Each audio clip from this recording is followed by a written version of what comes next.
In Q2 of 2019, we saw a strong correction and the total amount of venture capital going down drastically in China.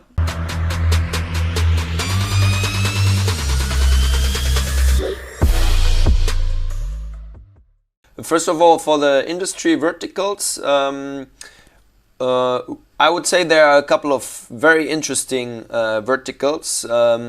One being education tech, one being smart manufacturing. So within the industrial IoT sector, kind of smart manufacturing, medical tech, we already talked about very briefly, and clean tech.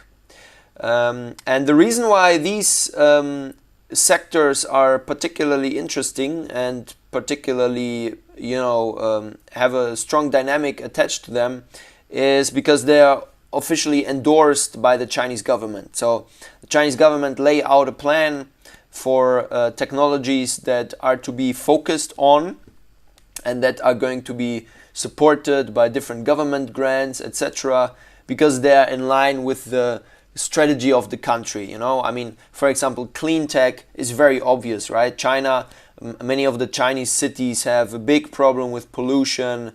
So any startups that can solve these problems, they are going to get huge grants and be very successful. So these are some of the interesting, I would say, industry verticals.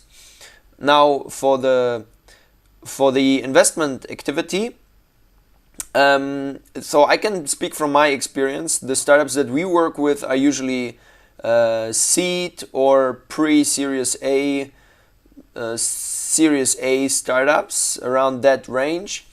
And I must say, so of course we try our best to select the startups that, already generating some revenues and that are in our eyes going to become profitable very soon.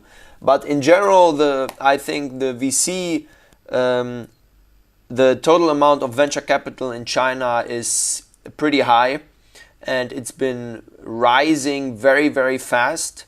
And we actually saw a correction now. So in Q2 of 2019, we saw a strong correction and the total amount of venture capital going down drastically in China.